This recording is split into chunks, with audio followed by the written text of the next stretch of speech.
اے پیغمبر صلی اللہ علیہ وآلہ وسلم،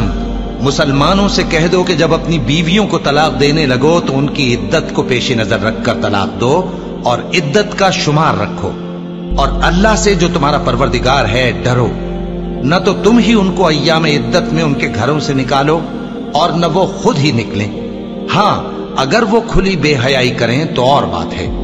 اور یہ اللہ کی حدیں ہیں، اور جو اللہ کی حدوں سے تجاوز کرے گا وہ اپنے آپ پر ظلم کرے گا۔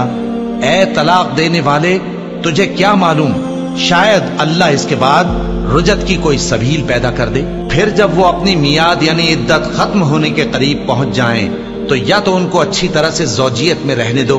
یا اچھی طرح سے علیحدہ کر دو، اور اپنے میں سے 2 منصف مردوں کو گواہ کر لو، اور اے گواہو اللہ کے لیے درست گواہی دینا۔ ان باتوں سے اس شخص کو نصیحت کی جاتی ہے جو اللہ پر اور روز آخرت پر ایمان رکھتا ہے، اور جو کوئی اللہ سے ڈرے گا